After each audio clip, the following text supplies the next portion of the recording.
Well, just as one African football tournament, the 2024 WAFCON, has finished, another one, the 2025 African Nations Championship, better known as the CHAN, is about to begin in East Africa. Let's preview that tournament coming up next on the African Five-A-Side podcast. Hello, welcome to another episode of the African Football Report on the African Five-A-Side podcast. I'm Maher Mezahi, I'm your host, and as always, this podcast is brought to you by africasacountry.com. This week on the website, we have an article actually going over all of the challenges and obstacles that the players had to go through during WAFCON, and it's written by a very talented South African writer named Lee Numalo, and she basically traced all the things from why Malawi, with two world-class players, weren't able to participate in the tournament or qualify, to the South African Banyana player row, and really how CAF at times can be more of an obstacle to women's football and development rather than a proponent of it. And so I'll put a link to the article in the description below. I always mess that up. Please do go check it out. So let's talk about the African Nations Championship, the CHAN. It really is a tournament like no other. As you know, if you're at all familiar with African football, this is a tournament that is unique. It puts together the national teams of different countries, kind of like the African Cup of Nations. But again, as you probably know, it's not all players. It's only players that play either in their domestic leagues for the most part, or that sometimes that just play in continental Africa. So the intercontinental or the interclub tournament, the interclub competitions, as we like to call it. And really, this is a fertile ground for a lot of scouting and a lot of young, undiscovered talent. So out of this tournament, players that were unknown to the European public became stars. Players like Yves Bissouma, Tottenham Hotspur Malian midfielder. We really heard of him for the very first time at the CHAN when he was representing Mali. He scored against his birth nation, Cote d'Ivoire, in a very important goal in the quarterfinals. Aliou Dieng, his teammate in midfield for the Malian national team, current Al Ahly player in Egypt. We also discovered at the CHAN one of Angola's best ever players, Gelson Dalla, longtime Sporting Lisbon player. I think more than 50 caps, more than 20 goals for the Angolan Palancas Negras. We discovered him at the CHAN. El Hilal Sudani, Larbi Hilal Sudani, a very, very good striker for the Algerian national team. Same thing, more than 50 appearances, more than 20 goals. Played professionally in Croatia, played in things like the Europa League, the Champions League, and was a fixture for that 2014 Algerian national team at the World Cup. Up until really 2017 or so, 2012, 2017. Very, very important fixture in the Algerian national team. Elia Meshak from DR Congo, the best player at the 2016 CHAN. But not just that, again, more than 50 caps for his national team. Currently playing in France, but has played in places like Switzerland and, of course, for TP Mazembe in DRC. Ayoub El-Kaabi, Sofiane Rahimi, the Moroccan strike duo, the current actual strikers for the Moroccan national team. Two best strikers for the Moroccan national team. Ayoub El-Kaabi at times has been the leading goal scorer in the Conference League. Sofiane Rahimi has been the best player in the Asian Champions League. And finally, last edition, we had Lamine Camara really show up and show out. Just 18 years old, I think, was probably the best player at the CHAN in Algeria. And now he's currently at Monaco, and we all know that he's destined for absolutely massive things, and he's probably going to be a very, very important UEFA Champions League player, probably one of the best midfielders in Europe in the coming years if his development and his trajectory continues to rise as it should. So really, I probably took a little too long naming all the talents, but you could see that all these players, they were playing in their domestic local leagues. Now, for some like Lamine Camara, he was at Generation Foot Academy. He probably would have made the move to Europe anyways. But somebody like Elia Meshek, who was playing, I think, at Don Bosco at the time. Somebody like Cyril Bayala from Burkina Faso, midfielder there, Aliou Dieng. No, this tournament really has been a springboard for that kind of talent. The other thing that's interesting about the CHAN, for the AFCON, it's fairly straightforward in my opinion. It's almost like a mathematical formula. You take all of the talents that you have at the local level, the Chan level, you have take all the talent that you have, players that are playing abroad, you mix that in with coaching, some fans, and usually the best nation with all of that wins the AFCON, right? Chan is not really that. Chan is not even a measure of which local league is the best because Egypt never takes it seriously. South Africa never takes it seriously, and those are widely recognized as two of the best leagues on the African continent.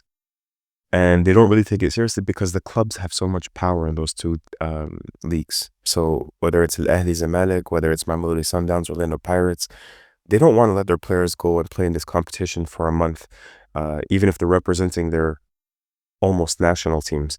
Um, because for them, what's much more important is the success of the clubs.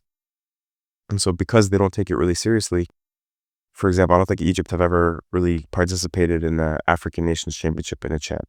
And so as a result, we can't really say that this is a measure of the strongest leagues. Um, Also, some countries like Algeria or DR Congo, they really, the federations try to play politics and try to make sure that all the clubs are happy. So they'll try to make sure they select, two, three, four players from every single club, and try not to be too like unlike, for example, Tanzania, which is practically all Simba Yanga with a little bit of Azam sprinkled in. Like in Algeria or even DRC, they try to do a good job of selecting players from all over the first league. They try and give an equal opportunity for these clubs to showcase some of their talent. Others, like Morocco and Senegal, they use this tournament to really develop young talent. Morocco, in particular, in this tournament, not necessarily in the past when they were trying to win it outright. But this time around, for example, they initially said that they were just going to play with players that were born in the year 2025 or later. So just with under 25 talents. Senegal won the tournament last time around. So you would think that they would have a lot of the same players. No, Senegal used this as an opportunity to develop talent. They're only bringing back one returning player from that 2022 African Nations Championship winning side. So you see, um, for each country, this tournament means different things. Some are going to be looking outright to win it and putting their best players out there. Others are more pandering to their clubs. And so they're not really trying to win it. Some of them are just trying to develop talent. And so you have to have a knowledge of all of this to understand why the results end up like they do. Um, the last thing I'd mention about this edition before we go down group by group and break down this preview is, this tournament was, I'm not going to say it was almost canceled, but it was in real difficulty. At a certain point, teams like Algeria, Tunisia said that they were not going to participate. Tunisia didn't end up qualifying, of course, but I think Algeria was mad at CAF. Even Morocco said they weren't going to participate initially, and then they said, okay, we'll just send our under 25s.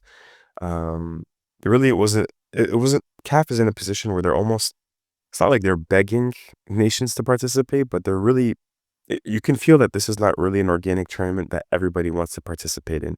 It's really one that CAF is pushing. The organizers are pushing more than the broadcasters, the TV rights people, the journalists. I think the only people that really are pushing for this tournament are maybe scouts, CAF. That's pretty much it. Everybody else could, I think, really do without it. And so when you know that that is the case, you often wonder how long is the shelf life for this tournament? Is this going to be here in 10 years' time? I don't know. I hope so, because I'm all for football, particularly local football, inter-club football on the African continent. So I prefer it stays around, but I'm really, really not sure. So let's break this down group by group, and let's talk about one of the hosts for this tournament. By the way, this Chan is the first time in African football history that we have 3 nations hosting the tournament. So that's going to be cool to see what that's like. Kenya is one of the hosts, and it's the first time participating in the African Nations Championship, the Chan. It's a young team, and I think they have a chance to do something special because they're in a tough group with Morocco, Angola, DR Congo, Zambia, teams that are used to playing in the Chan, that have put out strong teams in the Chan, that have won the Chan before. Morocco and DR Congo, 2 of the strongest teams in Chan history, winning the competition twice apiece. Um, But I think that's particularly why this could be special for Kenya. Like, if you can come out and have good performances, if you can get out of the group stage, particularly this group, which is the group of death, um, then I think something's going to happen between the supporters and the fans, and they're going to set in place some momentum that can carry over to the 2027 AFCON, where, of course, Kenya, Uganda, Tanzania are going to be co-hosting. That's the Pamoja bit, right? And that's one thing we forgot to mention about the African Nations Championship. It's often a dress rehearsal for the actual AFCON. So testing out the facilities, the infrastructure, so on and so forth. So I can tell you that the first match versus DR Congo already sold out. Benny McCarthy, the South African striker, former South African striker, played at Porto, played at Ajax. He is the coach. He did a great job various times in South Africa. When he was coaching Amazulu, I think they were, uh, I think second or third in the league for a long period of time. They had a long unbeaten run, if my memory serves me correctly.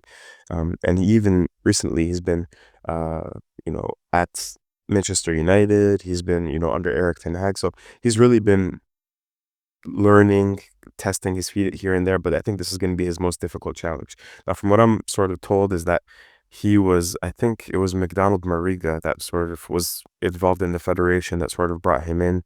And I understand that Kenya needed to make an investment into a big name, to sort of get, again, kickstart some momentum and to sort of get the fans to believe in the country ahead of the AFCON. And I think this was a very good appointment. I like this appointment. He got his coaching badges. Um, but we haven't really had a chance to judge him yet. I think he's been in charge for 2 matches. I think he won one and lost one. And I remember there was a positive result and a negative result, but that was too early in his stint. This, I think, is a good opportunity to actually judge him and see where this is going with it. But for example, I think I heard that McDonald Mariga there's been some trouble within the federation. He might be kicked out or something like that. He's losing influence. And so that might hurt Benny McCarthy. Um, all of that can be sort of put aside if he can get some positive results here. The echoes coming out of the Kenyan camp, I spoke to a friend, Daniel Ahomeuta, said that he believes in a disciplined team before anything else, and that he dropped, I think, up to 5 players for their lackluster attitude, is what I was told in training matches. Um, I don't know what that's going to look like, but uh, Kenya, they do have a decent squad. Like I said, it's mostly a young squad, particularly in attack, but they do have some I think, very good players. There's a midfielder named Austin Odiambo. 2 years ago, he was named MVP of the Kenyan Premier League. Uh, I think he's a brilliant player, creative, will be sort of pulling the strings in midfield and orchestrating attacks. Scored about a goal a game this year in the Kenyan Premier League. So he's going to be a player they can rely on. They have a very veteran striker named Masoud Juma, who's in Morocco, was in Algeria, most recently in Iran, I think, with Persepolis. He's back in Kenya playing football there. I think he's 29 years old. So if he can recapture some of the magic that he had, 7, 8 years ago, he could be a very useful player for them in the Chan. And they also have a player that I'm most looking forward to, the rising star, striker for Tusker FC, Ryan Ogam. 15 goals in 9 matches this year. I think second leading goal scorer in the Kenyan Premier League, but the best goals per game average, 1.67, 15 in 9 matches. Really, really great job by him. And again, that's the player I'm most looking forward to watching. I think he could be one of those rising stars, kind of like we mentioned with, Bissouma, Meshak, Sudani, and so on and so forth. So, like I said, they have, players. They have Muchiri on the wing. They have players. I think they can do something here, especially in front of the home crowd. They're playing at the Moi Stadium. I don't know if they're playing at Nyayo or not, but I'm I'm feeling good about Kenya. The only thing that makes me hesitate a little bit is that they're in this group, which again is the group of death. Um, but I do feel good about Kenya here. I just laughed when I mentioned Tusker because I was reading about Kenyan footballing history recently. Tusker, if you don't know, is a beer, and they own one of the best clubs in Kenya, Tusker FC. And I read that the people that invented the beer named it Tusker because they were 2 brothers, and they loved trophy hunting, and I guess they were hunting elephants, and one of the elephants killed one of the brothers, and so the other brother started the beer company and named it Tusker because the elephant killed his brother. It's just so so weird. It just makes me laugh every time I remember the name of the club.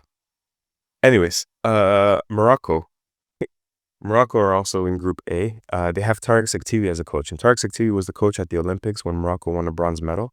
And the internet and cafe chatter was like, this guy, they play better football than Walid Regragui in the senior national team. So I'm very excited to see him coach again.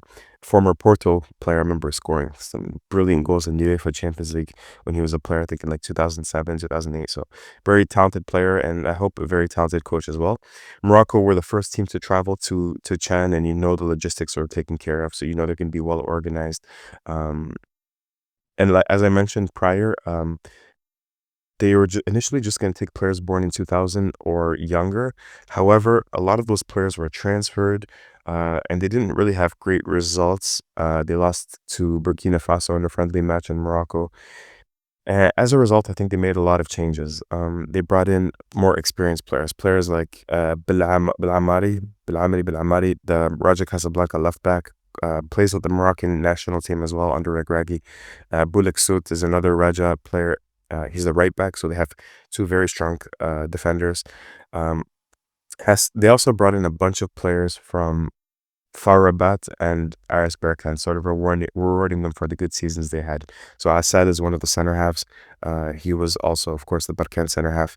Um, and then you have like their midfield was the AS FAR midfield. In the friendly match against Burkina Faso, they had Bash and Hrimet, two very experienced central defensive midfielders, and Eitwar Khan as the central attacking midfielder. So as the eight, sort of. He's not a true eight in my opinion, or he is a true eight. He's not a true 10.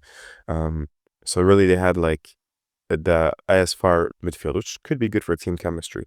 Um, but when I think about like who could be the new El Kabi, who can be the new Rahimi, who's this Moroccan player that's going to have, a brilliant chin and sort of become very well known on the African continent.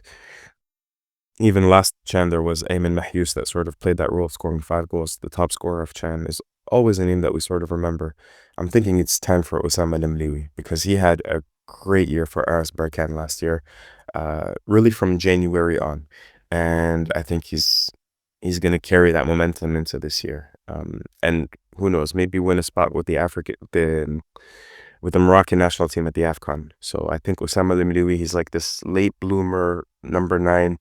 Not necessarily the biggest striker, not necessarily the fastest striker, but he has really good finishing instincts. His movement around the box is top notch, and his link up play is very, very good as well. So I really like the look of Osama Lemliwi as a striker. But they left a lot of talented players at home, like Jamal Harkas, um, Munir Mhamdi, of course, the Berkane goalkeeper, and of course, longtime Moroccan national team goalkeeper as well.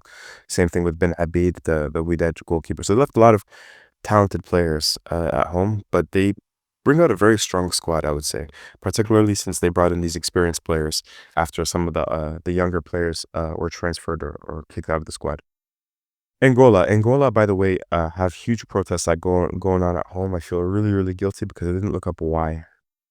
But I know right now politically things are not well in the country, and even when you go on the federation social media pages and stuff, you could see the comments are all like, "Now's not really the time for football. Who cares about football at the moment?" So, thinking about Angola and looking forward to reading up on all of it. Probably on africasacountry.com. Although in August we're taking a publishing break, so we're not going to have any articles throughout the month of August. Um, I'm sure when we're back, we're going to have some good analysis about what's going on over there. So if anybody from Angola is watching, thinking about you and going to educate myself pronto. That said, we have to talk about the football. They have a coach, Pedro Gonçalves, that was the coach at the previous AFCON when Angola did so well with that 4-3 system. Again, if you remember, he was the coach from the youth ranks. I think with the under 19, no, is it the under 20 or the under 17 team? A team that did very, very well. I think in the Tanzanian under 17 AFCON, if I'm not mistaken. Players like Zito Luvumbu, I think, players like Winnie. Uh, he sort of brought up a generation of players with him. And so he knows Angolan football in and out. He knows the young players. He knows the local players. He knows the players abroad. And he's one of those coaches, I think, it's sort of like the dream for any African federation is when you bring somebody in, especially somebody that has that background of, being an academy director or working with young players. You want them to sort of not just be the coach of the national team, but also the youth national team, sometimes the African Nations Championship, and sometimes as well, like be a sort of technical director as well, and maybe put in place a vision for how you want all of your national teams to play. That's what Algeria wanted with Christian Gourcuff. I think that's what I just blanked on the name. That's what a lot of coaches want, or a lot of federations want. So Gonçalves is here. Like I said, he knows all the players. They played a friendly match against Orlando Pirates 2-2, and they have a lot of experienced players, particularly defensively. Like Neblu is the goalkeeper. He's the goalkeeper of the national team. Eddie Afonso, Antonio Rossi, right back and left back for national team at times when there's no Teo Cornero. Ginito is a experienced center half for Petro Luanda and the national team as well. They have Gilberto, the former Pirates player. He's sort of known for his blonde hair, his really great dribbling. He's going to be at the Chan. And of course, you have Mega number 10 as well. So I think I'm expecting them to play good football because the Gonçalves brand. I'm expecting them to be very solid in defense and have some tricky players in attack. So this is, again, a side that can take Morocco far, that probably will be favored over Kenya as well. DR Congo, as mentioned, they have football heritage in this African Nations Championship competition. 7 appearances and 2 titles to their name. They have a longtime coach, Otis Ngoma, as the coach leading them into this tournament. He's sort of been perennial interim manager or assistant manager. They also have, I think this is going to be a theme throughout Group A, a lot of experience in defense. We said Morocco has it. We said Angola has it. DR Congo is bringing in Magloire and Tambwe as a center half. He was sort of the 1-2 punch with Kevin Mondeko from TP Mazembe. Mondeko went to USM of Algiers last year, and Tambwe stayed at TP Mazembe. He's going to be probably captain and probably the cornerstone for the defense for DR Congo. And he has Ndombele beside him. Ndombele, if you remember, if you watched Manyama Union last year, no nonsense center half, did very, very good job in the CAF Champions League competition. Speaking of Manyama, they also had Ajay Basiala, number 7, who was taking corner kicks, who was playing on a wing, putting crosses in. They had like 3 good players, Manyama Union. They had Ndombele as a center half, they had Basiala as a winger, and they had Jefte Kitambala, and all 3 of them are in this Chan. Kitambala, if you remember against Sundowns, he like dribbled 50 yards, holding off a Sundowns defender and finished near post against Ronan Williams. Hell of a goal, but he's just such a big, strong striker, such a big focal point, good in the air. I think he's going to be somebody to look out for. And if DRC can go far, he could be maybe leading scorer in this competition. Because I think they're going to play to his strengths. They're going to get those crosses in from Basiala into Kitambala, and of course, the star boy is going to be Oscar Kabwit, the I think 20-year-old TP Mazembe winger, who stylistically I compare to Vinicius. Obviously, he's not on the talent level of Vinicius, nowhere near it. But I think he just has the ease of running very fast with the ball, kind of like Vini does, and such a good dribbler and a great finisher as well. So I'm really looking forward to seeing him. I think he could be one of those that's best player in the tournament as well. Zambia come with Avram Grant. I'm going to start moving fast because I'm taking too long here. They're just looking to sort of deepen the squad before AFCON comes up. Again, like the rest of the teams in Group A, big experience in defense with Chongo and Chipeshi, 2 players that I think have more than 40 caps for the Zambian national team. They have Kelvin Kampamba, very experienced midfielder as well. I think he's going to be captain. And then some, promising attackers that are versatile, like Charles Zulu, Andrew Fieri. But I just don't think they have the quality of the other sides in Group A. Not like Angola or DRC, or definitely not Morocco. But I think they have, again, good experience, especially in defense and midfield. I think they're a very good team.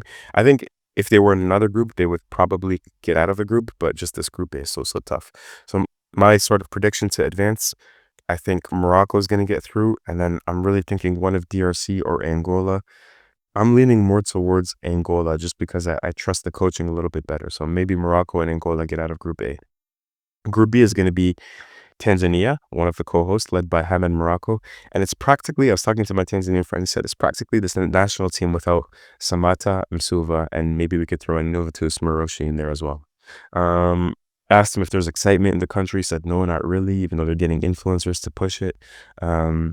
But of course, that can change if they can start registering a victory or 2. And I think that's how, when the tournament starts, people start paying attention. Usually it's not going to generate too much attention prior to it starting. But yeah, like the defense picks itself. Shomari Kapombe, Mohamed Hussein, Ibrahim Hamad, Dixon Job. These are like the starting four of like Simba and Yanga put together. You know, very battle tested, very experienced back four. Mudathir Yahya, a very experienced midfielder, and we're just gonna sprinkle in some Azam like Faisal Saloom, player that can score 20 goals in a season, very creative, can be a menace from afar as well. I just have some questions in attack. For example, Clement Mzize, is he gonna play as a number 9 or as a winger? I think he's one of those players that's like a striker, but a striker that you can play on the wing and becomes a mismatch for the opponent fullback. So I like him better on the wing, but he can play as a 9. And I don't think with, the absence of Samata, obviously, I don't know who else is going to be a number 9 for them. You have, of course, Dennis Kibu probably on the other wing.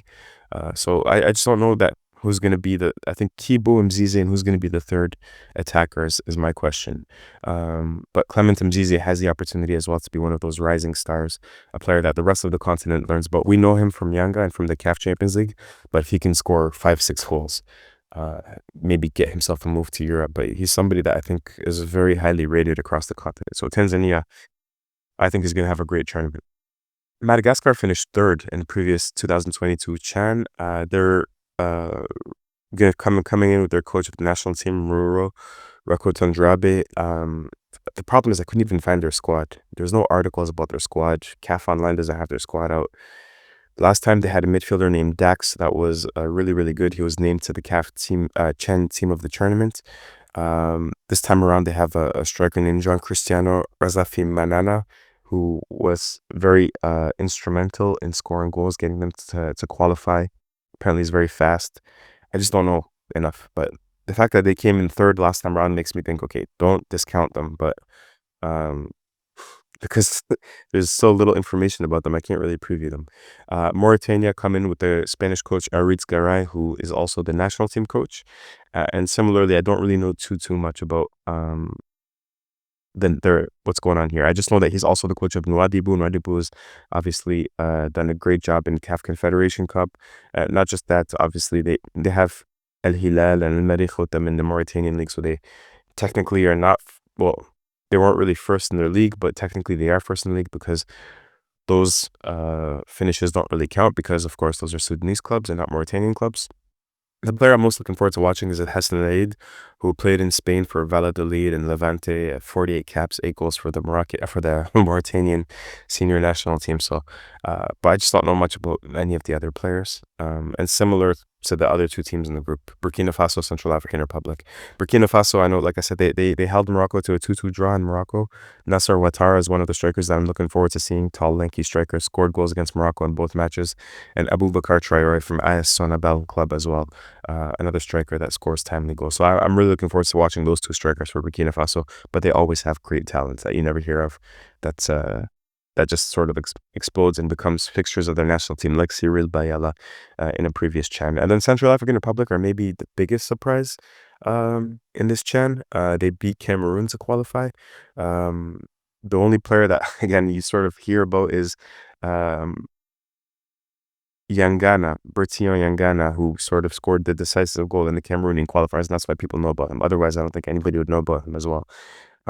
He's supposed to be the focal point of Central African Republic's attack and play in this tournament. So this is a much more unknown group. I think even a weaker group than Group A. I think Tanzania are the clear favorites in this group. And then I'm expecting maybe Burkina Faso, I think, probably. Just on the historic, just because I know they're going to have an incredible amount of talent. So Tanzania and probably Burkina Faso, but it's close between Burkina Faso, Madagascar, and Mauritania. But I do think Tanzania and Burkina Faso. Group C, we have Uganda, the third and final host nation we're going to talk about. Same thing. I don't really know too much about their squad. Obviously, they're headed by the coach Morley Picasso, former, I think, under-20 coach, former Chan coach. And the player I do know is Alan Okello because he spent some time in Algeria. A very good left-footed attacking midfielder that can play a little bit deeper, but usually cuts in off the wing. And he's the sort of master key. He's a player that can sort of play in through balls, that can take free kicks, that can take corner kicks. I really like Alan Okello, especially when he plays for, whether it's KCCA or the Ugandan national team or here the Chan team. So I'm really looking forward to watching him play. And Unison Tamu, a blast from the past, is still playing, but I think he was at the 2014 Chan. a player that who sort of, when I first started paying attention to CAF Champions League, I was talking about Unison Tamu. So I'm looking forward to watching him play as well. It did beat Senegal in a pre-tournament friendly, so that's probably a good sign. And because they're hosts, you have to take them seriously. South Africa, you probably shouldn't take seriously. They haven't really qualified since they hosted Chan, I think, in the inaugural edition. It's a team full of young and unattached players. Of the 25 um, man squad that was named by Nseki, I think 14 don't have clubs. Just what I was talking about earlier about Egypt not taking this seriously, South Africa not taking this seriously. When I ask South Africans, they say, look, PSL and SAFA are two separate entities. Clubs won't necessarily let the players go. And even when you think about Bafana at times, there's this tension between the clubs and even the South African national team, even Bafana. And so for African Nations Championship, I think they were never going to let their players go. But there is some players like Neo Maema, for example, a good player for Mamelodi Sundowns, a player that can play Champions League and that is well respected, well used. He's probably the best player in the squad and a player that's going to be very instrumental to their success. Terence Mashego, of course, another player at Sundowns, has a few catch for the South African national team. Blast from the past, Keegan Dolly, 32 years old, another player here. So really, it's just that I get the feeling that it's almost like Safa saying, hey, you're a decent player. You don't have a club at the moment. This is a good opportunity for you to find a club. Let's throw you in this Chan squad. Or maybe even clubs maybe that are too big. I'm thinking of the Sundowns, for example, saying, you know what, you guys can go to Chan if you put in good performances. Maybe that can get us a transfer fee. They're also in this group with Algeria. Majid Bouguera is the coach here, and this is like with Tarek Siktiwi, like with Benny McCarthy. This is a very good test for him because he was a finalist, so second place at the previous Chan, although he hosted it. But he also won the Arab Cup in 2022 or 2021 prior to the World Cup. And so this is, I think, another real test of his capabilities. Doesn't have the greatest squad, in my opinion. That's his fault. um, but I think there's that thing in Algeria where some clubs are also, I think Oulaini Moukouena is putting a little bit of pressure. He pulled one of his midfielders, Ben Khamassa, one of the better midfielders at the CAF Champions League last year. And he gave them Taib Miziani because MCF Algeria doesn't really want Taib Miziani, but they really need Ben Khamassa. But Akram Bourras, if he's in midfield, is a top midfielder. They have Ayman Mahyous, of course, the leading scorer of the last Chan. He's going to be very, very... He's one of those players where I watched him when he was 23 years old, and I was like, and he just got better every single year, like Islam Slimani as well, another Algerian striker. So decent defenders like Hlemia, like Ghazala, like Shatid. So I think this is a good team. If you want to put a star player, it's Akram Bourras or Mahyous. And for a possible breakout player, Boukra Shawi from Sierra Belouizdad, just 21 or 22 years old. And Ben Ahmed Kouhili, Paradou sort of winger / striker, who people think, could be a leading scorer in the Algerian national team. He doesn't have the height that I want from a striker, but he's a player that I think could be a top attacking player in years to come. So Algeria, strong squad, but I don't think the strongest side. I don't think a team that's good enough to win the tournament. But if Bulgaria can get them to the last four, I think Bulgaria is going to start getting a lot of calls from within Algeria as like, hey, this is a very, very good coach. So we talked about Algeria, Uganda, South Africa. They're joined by Niger and Guinea. Again, we don't really have too much to go for on either of those two teams. We know that Niger reached the semifinals in 2022. And Guinea, like Burkina Faso, they're always good for like this 18-year-old that you've never heard of all of a sudden being incredible. Like Bangura, who they sold to MC of Algiers last year from Hafia. He was really, really good. So I think Uganda, because they're hosts, and I think Algeria, because they have a strong squad, will go to the next stage. I don't think South Africa care enough to really go. So Uganda and Algeria. Finally, Group D only has 4 sides. The other ones all have 5. Group D only has 4. Senegal, Congo, Sudan, and Nigeria. Senegal using Chan, again, to more as like a springboard for local talent. They have a new coach. The coach last time around, Pape Thiaw, now coaching the Senegalese national team. So you see, they're using it as like promotion. The coach was one Chan. He became national team coach. Now they have a new one, Souleymane Diallo, who was the under-20 coach. So it's like they're moving it through the pipeline, And the only player that they have from the last Chan side is Sirine Mokhtar Koite, giraffe midfielder. But other than that, brand new squad. I think their best player in Senegal, for another player for Giraffe, the midfielder, Isaga Kane, unfortunately can't play because he has a knee injury. Just the three generation foot players. I wanted to see a little bit more. One of them is the in defense by Essence. No, he's not from sorry, I don't think he's from Generation Foot. But by Essence is supposed to be the leader in central defense, the captain. One to look out for, and also the leading goal scorer of the second division in Senegal. It has some buzz about him. Kafrin Mpate Mbodj. People say, should he be in the squad? But I think he has the trust of Souleymane Diallo. And if he can, he's unknown, I think, to most Senegalese journalists because he was playing in the second division. So if he can explode, and I think he's going to start for Senegal and score several goals, I think he could be a name that we all sort of learn. Congo, I know nothing about, sorry. So Sudan are coming with Kwesi Appiah, and I think this is going to be a really good test prior to Sudan, of course, going to the AFCON. They qualified to AFCON again. They were still in the mix for the World Cup, although they lost some ground. There's only 3 non-El Merrikh or El Hilal players. So like Tanzania, they're really, the Chan team is really the El Merrikh and El Hilal team. So I think it's very good. Similar to Tanzania, you have those same players that you have, in the CAF Champions League. You're mostly, like El Hilal players, like Wali El-Din Khedri, Pogba in midfield. Mohamed Abdurrahman, Gharbel as a striker. So I think they're going to be one of the favorites. Definitely to get out of this group. But I don't think they're as strong as Tanzania. Because even the Sudanese sides are stronger at times, most often, I think, than the Tanzanian sides. Actually, that's a little bit of a far statement. The Sudanese sides, there's a lot more foreigners than the Tanzanian sides. Actually, I'm not sure about either of those statements that I just made. Because I think that's fair. It's slight, but it's fair, I think. The last team in the group is Nigeria. Nigeria only have 4 CHAN appearances. Nigerian domestic football, like most West African football, I think is just ravaged by scouting and early transfer, premature scouting and premature early transfers. If you're anybody that's anybody in West African football, you're probably leaving the Nigerian league before the age of 18, or really at the age of 18.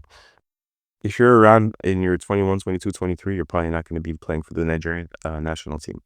Of course, there are some exceptions, but that's just really the case. And as a result, their CHAN teams are never going to be as strong, of course, as the senior national team. But they have a captain named Junior Nduka that's supposed to be quite good. And they also have a player that's the top scorer of the Nigerian Premier League, Anis Yusuf.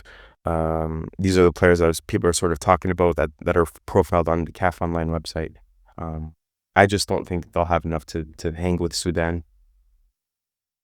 I think Sudan is going to advance, and then hesitating between Nigeria and Senegal, but I think Senegal, just because the sheer amount of talent that they produce, are probably favorites here as well. So to recap, Senegal and Sudan, Uganda and Algeria, Tanzania and Burkina Faso, and Morocco and Angola are my teams to go through to the quarterfinals.